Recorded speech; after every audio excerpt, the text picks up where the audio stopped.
Welcome to Conscious Quest, the LA-based podcast where we aim to stay conscious about everything current. And I am so excited today. We have our very first guest, and I'm going to introduce her shortly. But first of all, I am your host, Sarah Parlow, and Rishi is out of town today, so I am flying solo.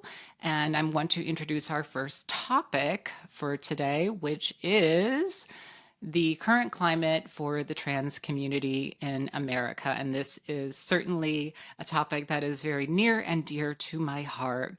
As many of you may know, I transitioned in my late teens in the mid 90s. And 2023 has been quite a year with more than 500 anti-LGBT pieces of legislation proposed across this country. Staggering amount of, legal attacks against the trans community and specifically transgender youth. It has been a very trying year for a very vulnerable and marginalized community. So that's what we're talking about today. And without any further ado, I want to say hello to our very first guest on the podcast. This is Dr. Sandra Cox. Hello, Hi, Sandra. Sarah. Hi. Thank you Thank you so for much. having. Oh, my I was just saying, pleasure. My thank you for honor. having me. I am very honored to be here. So here's a little background on our guest. Dr. Cox is a psychiatrist, mother, lover of nature, and advocate for social justice. She's been practicing psychiatry for 27 years throughout the Western United States and has led nature-based psychological journeys for people in the canyons of Southeast Utah and the jungles of Mexico. She served as the president of the board of directors of Birthing the Future, a Colorado 501c founded by Suzanne Arms, promoting natural childbirth and attachment parenting. Dr. Cox is deeply committed to promoting social justice and equality for the LGBT community, as well as the BIPOC community. She is active in educating the public on the history of and issues facing these communities in an effort to raise awareness and acceptance. She currently practices in Temecula, California, as the owner of Inland Empire TMS and Chrysalis Psychiatry. That's quite a rap sheet there. Brilliant. Yeah, well, I've been around for a while, so you accumulate things as you go along, Absolutely. What right? else? What else would you like our listeners to know about you? Um, well, I've been an activist for the better part of my adult life. So, my first introduction to something that seemed to require a lot of attention on an Mm-hmm. activism level was the nuclear weapons freeze race, Mm. I'm sorry, the nuclear weapons race back in the 90s, Yes. or I should say the 80s. And when I was a freshman in college, is when I first went to my first lecture on the nuclear arms race, and by Helen Caldicott, who's a physician who wrote a book called Missile Envy, Yes. appropriately named, I think. Um, and when I went to her talk, I was scared to death about it, and immediately joined the nuclear weapons freeze campaign and became an activist. And I've been an activist ever since then, as time and energy would allow, because of course becoming a physician is no small feat. So these days, now that I'm older and I don't have so much on my plate in terms of training, Mm-hmm. um, these causes are near and dear to my heart, and I feel important because we all deserve to live in a world where we can find peace Agreed. and live without fear. Yes, 100%. And I'm so glad that you said this. And I want to segue a little bit into what I know of you, which is through TikTok, which is how we learn about people these days. And you have this great channel and you really confront some social issues there. You make some videos about things like abortion access and setting the record straight about the COVID-19 vaccine. And then you also did a really interesting video about a Senate bill, which is HB 2649 in Missouri, which was your home state where you grew up. Yes, And yes. this was a bill which essentially made it criminalized medical providers to provide gender affirming care to anyone under the age of 25. Um, Right. you brought up some really great talking points in that. Some of the Hmm. things you brought up were, trans suicide risks and, gosh, a few other things. Maybe that's something you could like expand upon for our listeners a little bit. Right, right. Well, I mean, there are many ways to talk about that. Yeah. From a sociological, psychological point of view, the trans community as is at a much higher risk of suicide, 4 times higher actually than the cis community. Mm. And that is not because many people want to say that that's because trans people are have a mental health issue.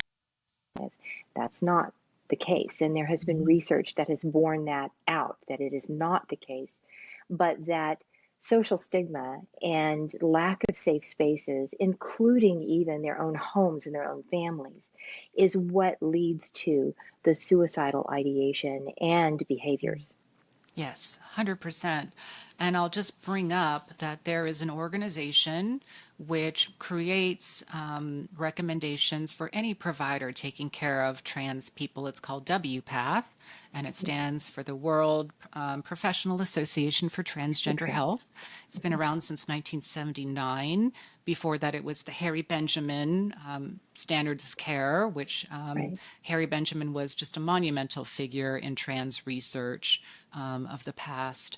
And so we're on currently on version 8 of the WPATH standards of care for how to take care of trans people.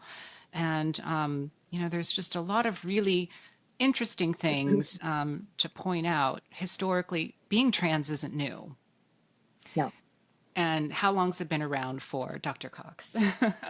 Well, there's some suggestion that possibly I've read some sources that suggest that there is archaeological evidence dating back to 9,000 years ago. Wow. Um, but the oldest written documentation of it is from the Sumerian Mesopotamian culture, which documented the existence of the priests called the Gali priests, and they were Mm. priests in the Temple of Inanna, who volitionally, voluntarily underwent castration, and they wore the garments of the females of the generation, and Yeah. they wore a lot of accoutrements or ornamentation that were feminine, um, and they were revered as keepers of the sacred, and that is often the case down through history with people who are transgender, or we should say maybe non-binary, that Hmm. they are seen as people who have a special sacred knowledge that the other people in the community don't have, and they've been revered in times past. Love And that. Yeah. yeah. Thank you for saying that. And just to echo what you're saying, I'm reading from chapter 2 of W. Pat's published material. People who defy cultural boundaries of sex and gender have existed in cultures worldwide since ancient times, sometimes acknowledged in local language terms. In contrast to the more recent pathologization of gender diversity as an illness, some cultures traditionally celebrated and welcomed this diversity. Yes. Completely echoing what you just said. And I also want to point out the second point that I'm reading on this very same page. Mainstream global medicine no longer classifies transgender identities as a mental disorder. In the Diagnostic and Statistical Manual version, DSM 5, from the American Psychiatric Association, the diagnosis of gender dysphoria focuses on any distress and discomfort that accompanies being transgender rather than on the gender identity itself. That's right. Although it took us until 2014 to remove transgenderism from the DSM-5 as a Right. mental disorder. And that just goes to show how behind the DSM-5 is in part driven not just by scientific standards, but also by sociocultural standards. And so that shows that that overlay of social standards had to catch up for the scientific community to say, okay, wait a minute, we have to take a second look at this. And Right. that's a lot of the scientific, the clinical studies came from, to Hmm. study the psychology of transgender folks and to understand that no, indeed, they do not, they're not suffering from depression or anxiety or dissociative states um, before transition or leading up to or through, unless they are unaccepted by their communities, which is why this bills like this one in Missouri, um, laws that are passed like that, are so devastating for the transgender community, because taking it, it does it take away their access to gender affirming care, but Yeah. it makes a statement to them that there's something wrong with you and you are being pathologized by us and we do not accept you. Completely devastating. And what's Hmm. interesting and what I'll point out is that the way a lot of these bills currently are being positioned is that trans people are somehow pathological or a threat to, the general public, or that we're just spreading our ideology, when all we're really trying to do is find relief from our gender dysphoria. Yes. And so, yeah, there is a real danger in that it's being positioned as trans people are a threat to women and children. They always say it's about the children, and yet this bill specifically is for anyone 25 or old or younger. Right. And that's the thing that's killing. It's right there, and Hmm. it's so apparent that Right. they're Right. just pushing the agenda to move towards adulthood and eradicate it completely. And that Hmm. is essentially torture for trans It is. people. It is. It as the term goes, you start to really believe the cruelty is the point.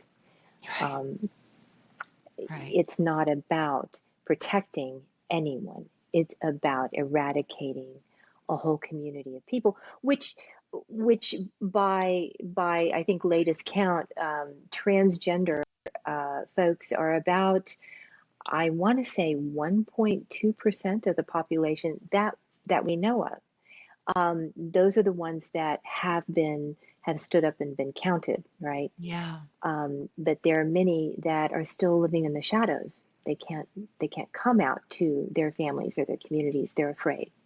Right. And rightly so, with bills like this, being Hmm. proposed. And it is interesting that it is really the forefront of all of that is in a lot of these conservative red states or GOP led states. Um, Right, and right, in places, fortunately, like California, have passed shield laws to protect not only trans citizens, but anyone who's fleeing from right. a state which is aggressive to their presence and identities. Hmm. Um, I do want to point out when it comes to WPATH, this is a really important point. All of their standards of care are evidence based. Right. These are all based on decades of Hmm. research. And Hmm. in the past, the treatments that have been used for trans people include, conversion therapy, Right. electroconvulsive shock therapy, Barbaric. using, hormones of the natal gender. So, a Right. trans woman getting testosterone to, make her, More and masculinized. Yes. exactly. And how have these treatments worked? Poorly. I mean, Poorly. they do lead. Those sort of things are the things that lead to a trans person feeling that there's no hope and there's no reason to go on living. Yeah. And I think in the bigger picture, too, what I want to point out is I think it's easy for a lot of Americans to think, well, this doesn't really affect me. Right. But what we're talking about is government overreach into bodily autonomy. And it feels Absolutely. feels to me like a bit of an experiment. So if they can get away with it with a tiny population like the trans community, Mhm. what's happening to women in our country right now? Right. I mean, we're seeing it with women, obviously, with the, when they did away with Roe v. Wade. And now we have, I believe, it's over 15, around 15 conservative states whose attorney generals are attempting to gain access to a person's medical records by law so that they can track them if they leave their state for either an abortion or gender affirming care, which says nothing more than the state owns your body. The state owns you. You are state property now, which is should be frightening to anyone who claims that they want this country to be free. There's all of the flag waving and Mhm. freedom pronouncements everywhere, and yet they're supporting the complete loss of bodily autonomy. And that's the first right that goes, and then That's right. everything else follows after that, and that is a terrifying thing. And you are right; Yes. everybody should be scared.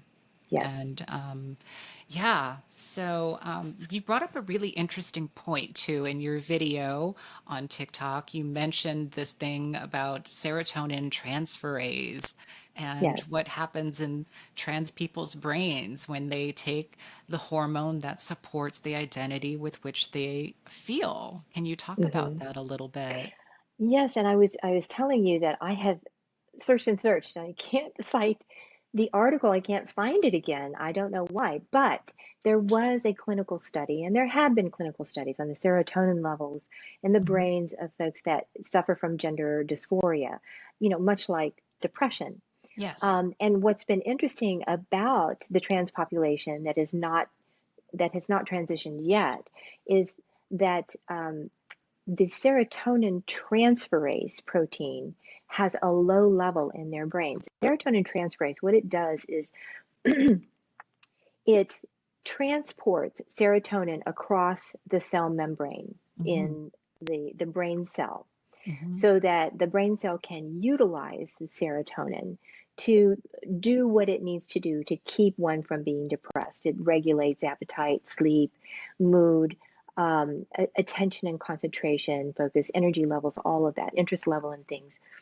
And what we can do for folks that just have simple depression, they're cisgender, when they take antidepressants, by and large, that depression is lifted.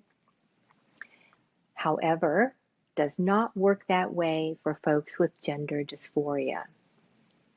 In fact, the only thing that actually works to lift the gender dysphoria is gender affirming care, meaning the hormone of the gender with which they identify.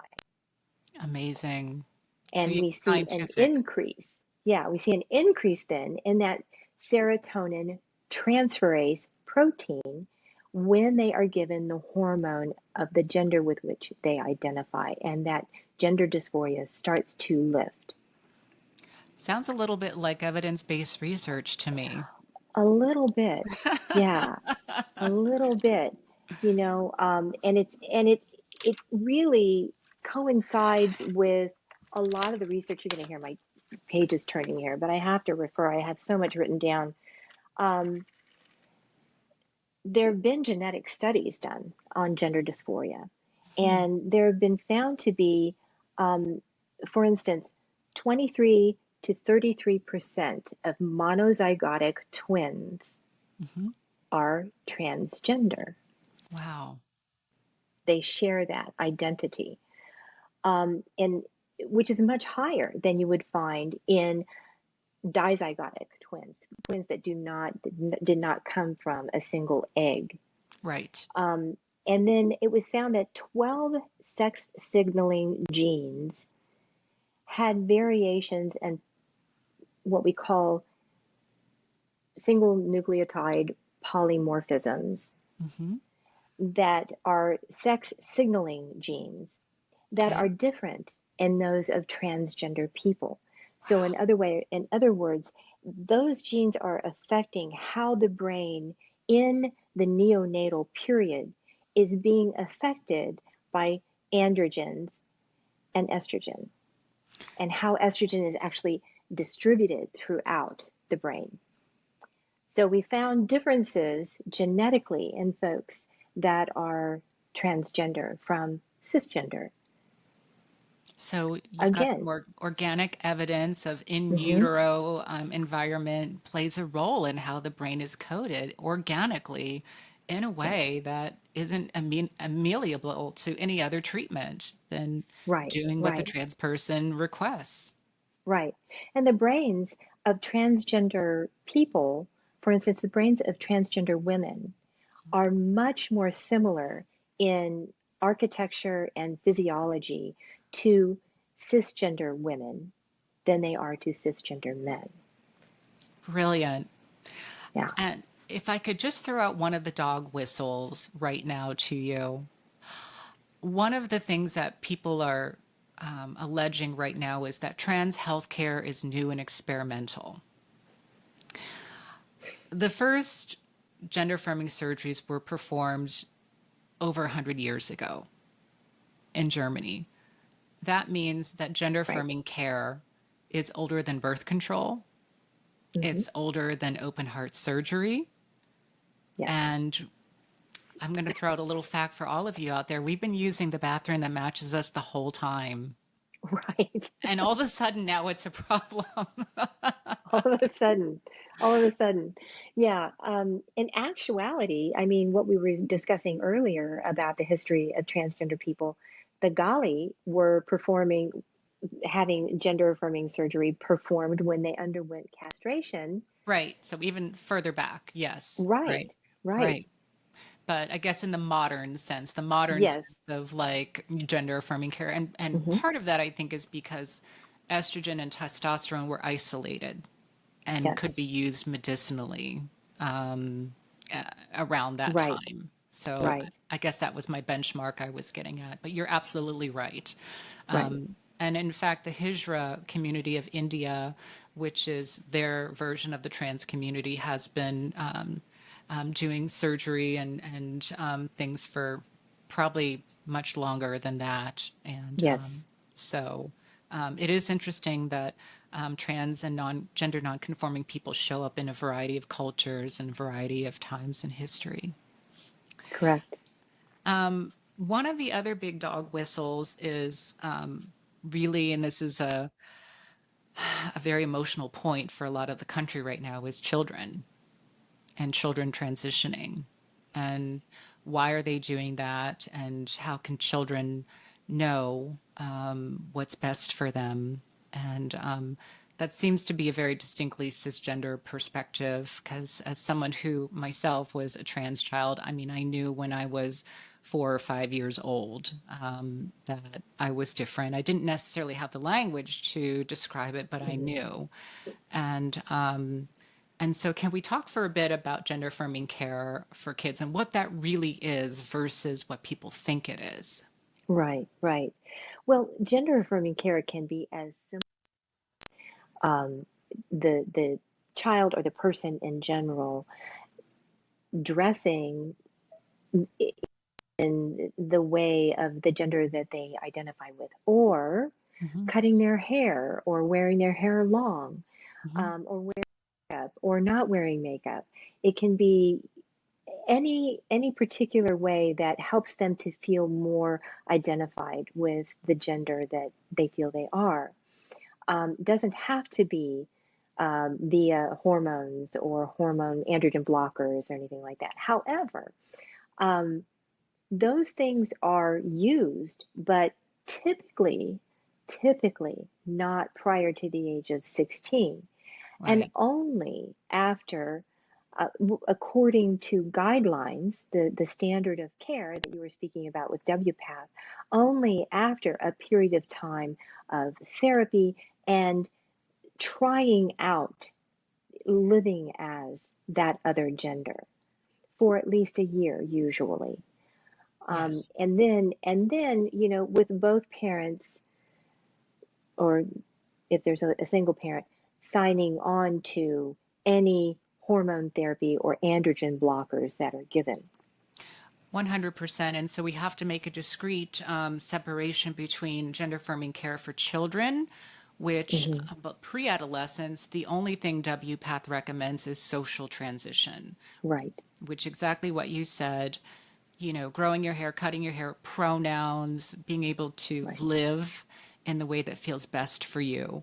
And then Hmm. as puberty emerges, generally the recommendations are that you have to be a Tanner stage 2, which means Right. there is onset of puberty of Hmm. some degree. Hmm. And then again, with following the standards of care, which mean assessment, that the child is insistent, persistent, consistent with their gender dysphoria, and then under the care of doctors and parents, that they can get puberty blockers, which puts the pause on Right. puberty, completely reversible, and Hmm. then maybe 14, 15, 16, if things persist and it is working for that child in general, yes, introducing hormones at that point, which are partially Right. reversible depending on how long they're on Right. them. Exactly. But I think Yes. that the dog whistle we're hearing a lot is people are imagining that kids are having surgery. Yes. Right. And that's the narrative that is spread out there. I think purposely, Mm-hmm. um, by politicians and the religious community, to foment fear Yes. about affirming care, because they've also been given the narrative by pastors and politicians that transgender people are a danger to their children. And so it all sort of goes hand in hand. In fact, I did a TikTok on what is it that pastors and politicians have in common. and it, Can't wait to and hear this. it is, well, it is the need for followers, right? People who Mm, follow them and whom they can lead. And what do these people, what do pastors and politicians need to be successful? Not just followers, but their followers money. yes. And how do you get somebody to follow you and give you, except to suggest to them or tell them very firmly that there's a boogeyman for them to be afraid of, and that to tell them that you are the one and your ideology and your camp is what is going to save them from that boogeyman. 100%. So Yep. emotional types of arguments, targeting people's emotions and fear. Hmm. And Hmm. I will get into my professional side for just 1 second.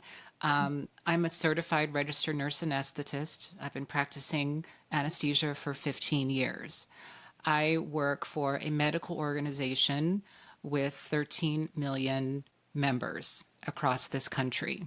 Hmm. When trans patients are ready to have gender affirming surgery, they come to one hospital in the system, my hospital. And Wow. so we only do bottom surgery at my hospital, which is Wow. genital surgery. And so I Yes. see everybody on that board and their age who comes through. And the number of kids I've seen coming in to have surgery is exactly this. Zero. Right. 0. In Right. fact, it's rare for me to see an 18, 19, or 20-year-old. Right. And I'm going to throw out one more statistic before we go back to you that a lot of people don't know, which is only about 25% of trans people in their lifetimes choose to have bottom genital surgery. Yes. So, Yes. this dog whistle of kids being forced to undergo what the right is calling mutilation, I don't know why we're calling modern medical procedures mutilation, is totally It's wrong. no more mutilation than breast augmentations or some of the cosmetic surgeries that you've seen celebrities like Kim Kardashian get. I Exactly. mean, yes, they can have those things removed from their body, but it's it's the same, Mm-hmm. you know? 100%. Yeah. And 100%. let's not forget that we circumcise little baby boys. How is that not mutilation? Exactly. Exactly. If you've ever done it, I'm sure you've probably done a circumcision. I certainly did in my training, and it is awful. It's Yeah. awful. Yeah, it's traumatic if I there's, cried after every one I did. yeah, yeah. Yeah. Little boys feel things. So, Mm-hmm. but Mm-hmm. this is socially condoned. Right. So that's, I guess, the difference. Can we also talk, Dr. Cox, about this idea of social contagion?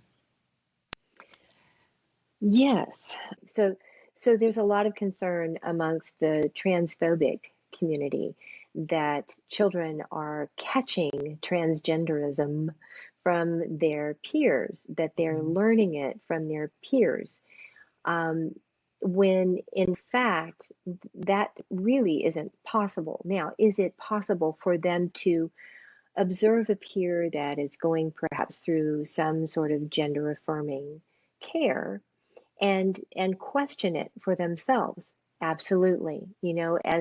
As they are prepubescent and maybe even pubescent, to sort of question, I wonder, is that me? Mhm. They're going to figure it out on their own. There's not, if they're not transgender, they're not going to suddenly become transgender. It's not a contagion, um, any more than, I mean, if that explained it, then you'd have to help me understand why there are gay gay men Mhm. and lesbian women who were raised in conservative, heteronormative, cisgender families who did not accept or would not accept who they were, right? So why would they were taught from day one, they were taken to, church or whatever and told that this is who you are. And yet they are gay or they are lesbian or they are. Right. So, what we're really trying to do is depathologize what really is a natural variation of the human experience. Right, And right. maybe it doesn't fit neatly into the containers that society creates, but is the problem with the people or with society? And how do we Yes, raise consciousness on right, that? right. So yeah, I think Julia Serrano is a really brilliant trans biologist and author, and she's done a lot of research about all these things, and she correlated the, you know, increase in trans identified people over time with the fact that stigma has gone down and Right. acceptance to some degree, except for this year, has gone up. Mhm. Mhm. And so much she correlates this with what happened in Western cultures when we stopped pathologizing left handed people. Right. The numbers went from about 2% to about 13% and stabilized. I'm not saying trans people will be 13%. I doubt that will ever be the case. Right. But when you stop pathologizing and trying to convert people who are left handed to be right handed, you're going to see something that makes you feel like, oh my God, the lefties are taking over. And then it just stabilizes because that social resistance is gone. Exactly. Yeah. Exactly. And we are seeing a rise in the number of folks that identify as trans, openly Hmm. identify as trans, which is what you're saying here, that when there's enough cultural stigma against something, you're pushing people into the closet, you're pushing them into the shadows. So you're not going to know that they're there. Right. But when we make it more acceptable, then yes, they can come out of the shadows and make themselves known. And then it looks like all of a sudden there's this mad, contagion of, oh, everyone's becoming trans now. That's not the case. It's And not who actually would choose such a difficult path, completely. especially in this climate, in this socio-political climate that we live in? Right. And one thing that I can add as someone who is trans is that I personally was not able to courage-wise transition until the disparity I felt inside was so great that I felt like I was going to die if I didn't do it. Oh, You have to get to a point of right. almost breaking before you say, Yes. I have to commit to this or I Hmm. cannot go on. And Yes. that has been the narrative that I've heard from so many trans people, that there is no other way for us. When you have such a disconnect between your inner identification and what the world expects of you, because it's not easy to go down this route. And there's all these sort of socio, legal, economic barriers. Right. But I can guarantee you that on the other side of fear is sometimes everything that you wanted in life, and that it is Exactly. possible to live and Right. to thrive. You know, I'm 28 years into my transition. I've lived more as a woman than I ever did, my prior self. And Hmm. it is Hmm. possible. And so, what we need right now is, like I said, a raising of consciousness for the collective. Um, Absolutely. so, what do you see? Like, what are your thoughts about that, about how we can address the systemic, just transphobia? I think sometimes I feel hopeless about Hmm. that because I feel sometimes like I'm screaming into the void, with my TikToks and even the people in my community that I talk to, um, because it feels like people get into a mindset, whether it be out of fear or a need to belong to a group or an ideology, and they are not able to be budged out of that. Um, but I keep hoping that things like what we're doing right now, increasing the awareness, the consciousness, and giving solid scientific evidence, that supports the actual nature of being transgender, so that I hope that we can get other people to listen. Um, I had a very interesting conversation. I have to share this.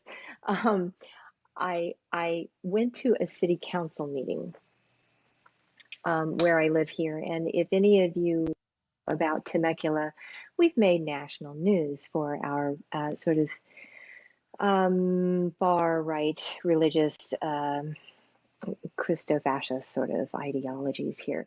And I had an opportunity to speak to a gentleman there who had a terrible grievance with progressive minded people and leftists. And he actually one of the folks that stormed the Capitol on January 6th. Wow. Enormous man. He was probably 6'7", scary for 5'5" me. Of course. But um, I felt compelled to have a conversation with him, and I said, he was complaining because he had been misidentified on a social media post, and he was getting a lot of hate because of Mm. it, and his family had actually received some death threats. And I told him, I said, I'm really sorry that that happened to you. I can tell you that folks on my side of the aisle have tried to rectify that for you and your family. And he said, you don't understand, it's so scary. And I said, you might be surprised what I understand. Um, and I said, I have family members who are part of a very marginalized community, the LGBTQ community. I said, we know as their family members, and we watch them, what it's like to live in fear. Mm. And nobody should have to do that. And he said, well, I have a trans sister, but I'm Christian and I don't agree with her lifestyle. I said, I want you to know it's not a lifestyle. Nobody would choose that lifestyle. It is who she is, simply is who she is. And doesn't she have a right to feel safe, just like your family, your immediate family has a right to feel safe, your children, your wife? And he said, yes, she does. She should be able to feel safe. And I said, right. And he said, and I said, we live in a secular country. We're not we're not all Christians here. And he Yeah. said, well, I believe in separation of church and state and freedom from and of religion. And I said, good, we agree on that. I said, I feel like if we could sit down and talk, we would probably agree on a lot more than we realize. But we're Wow. being so divided by the rhetoric that the media and our politicians and our religious communities is Yeah. putting out there, that we don't make room for sitting down with one another to talk. But I was really amazed that this guy who was an oath keeper, and he's been convicted for his part in January 6th. Yeah. Um, I actually stood to talk to him, and we actually agreed on those things. And then he shook my hand, and his hand was about, this big. I was like, he's like shaking my all the way up to my elbow. But But yeah, yeah, I want to you know, applaud you for that human moment that you created of building a bridge. And maybe that's really the antidote we're talking about is building bridges and having conversations on a human level. I hope so. I wish that there was more opportunity to do that, you Hmm. know. But I also see that there are many people who are so blinded by their ideologies or their religious beliefs that it's absolutely no way to have that kind of conversation. And it could have gone very differently. I didn't know, Yeah. how it was going to go. But you took that Yeah. risk, and that's incredible. And thank you for sharing that. I hope our listeners can take a cue from that. Um, Yes. the next thing I want to bring up is you brought up this idea of can trans people heal the world? Can we delve into that a little bit? What did you mean by that? Well, there are, dating back to um, pre-Christianity, um, spirituality of nature-based people, the pagans, and prior to that, honored both the feminine and the masculine in their deities, if you will. Um, and many of them had goddesses that they worshipped. They considered the feminine to be sacred as well as the masculine, and they had ways and rituals honoring both of those things. And at the advent of Christianity, the goddess had to be, she not only just had to move over, but she had to be squashed Mm, because the Christian God is masculine. mm, And there developed out of that the necessity again to make the feminine the boogeyman. And Christianity is, and other religions now, the Hindu religion used to honor both feminine and masculine. Now is much more patriarchal, yeah. um, in religions around the world. So, with that said, really, it's when the sacred feminine, stopped being recognized or revered, that the toxic masculinity started developing. Right. And I think that there are many of us that see the outgrowth of toxic masculinity as being, for instance, um, um, end stage capitalism that we're in, the end to democracy around the world, the rise of fascist dictators and autocrats who want to take the rights away rather than recognizing everyone as being equal and wanting what's best for the social structure of the social well-being Yeah. of the world. Yes. And that really is a feminine quality. Empathy is a feminine characteristic. And we see a real loss of empathy in our society and societies around the world now, which Right. I think is what is lending toward more division amongst us. 100%. And it is interesting that in the Christian religion, we have the figure of Eve. And Eve is the one who shoulders the blame for being cast out of Eden. That is So right. we have this early demonization of the feminine. Hmm. That's right. And so here we are 2000 years later, Hmm. and in the Christian church, women can rise to the level of being a nun, and that's it. Hmm. And so yeah, I fully see that. How do we make space for the sacred feminine and for the gifts that the feminine brings, and how important it is Right. as a balance? Yes. And I think it's fueled by our separation from nature, Yeah. because it's nature is where we see the quality of the feminine, of the creation of life and the Yes. transformation after death. The harvest grows out of Mother Earth, and then it dies away, and it goes fallow in the field, and it transforms into the food for the next crop of plants that will come Exactly. in the spring. There's this sort of sacred cycle. And the feminine, in Jungian terms, the feminine is always in the the becoming and the dying, the becoming and the dying, the infinity sign, right? Wow. Whereas the masculine is more walking in a straight line. The sun come many indigenous cultures see the sun as masculine, because the sun comes up and goes in a linear path across the sky and sets every day, whereas the moon is seen as feminine. She's waxing and waning and waxing and waning, and she's the one that brings the harvest. She's the one that farmers plant crops by.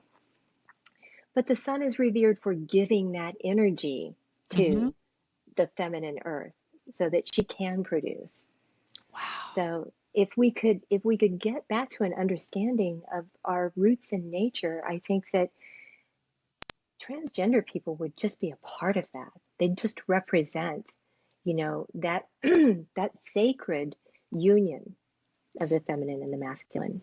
And how beautiful the diversity that that offers. And gosh, I just got tingles hearing about all of these descriptions that you said. It's so beautiful and so cosmic and so rooted to our origins as people and as part of this earth, and how we need to honor that. Mhm. So we're getting close to our time. Any final thoughts you want to share in closing? Um, I just I want to send a message out to the transgender community that, in spite of how dangerous it may feel in this day and age, I want you to know that there are many allies out here amongst you, and we will stand between you and the danger, and we will fight for you, because you are important to us. And you know what? We actually admire your ability to live authentically, because so many of us are trying to live up to some sort of other standard that we're not. And to see what you exemplify in authenticity is absolutely inspiring. Oh, thank you. And, I've often said that the journey to be your most authentic self is not a specifically trans journey. It is No, very much a human journey. that's right. Absolutely. Dr. Cox, thank you so much. Where can we find you? You're on TikTok. I'm on TikTok at dr.sandstorm. Love that. Nickname given to me a while ago. Um, that's one place. I'm on Instagram, dr underscore, I can't remember. I'm anyway. It's connected to my TikTok. So yes, that's where you Thank can you. find me. Thank you so much for all of these pearls that you've offered us, and we are so grateful. Thank you for being our first most incredible guest on our podcast. Oh, thank you. May I say one more thing? Yes. I'm also starting a podcast. I can't Oh, say great. exactly when, but it is entitled Psych Your Perspective. Love that. Okay. So when we are published, hopefully we can give people some details about all of that Okay. so we can All right. create a bigger platform for you. Yes. Thank you so Thank much you. for all of your Thank you for time. having me, Sarah. What an Awesome. honor. Thank Be you. well. See y'all next time, Bye-bye. listeners, and stay tuned for our next episode. Rishi will be back, and we'll have some new, really cool topics to raise your consciousness to. Thank you.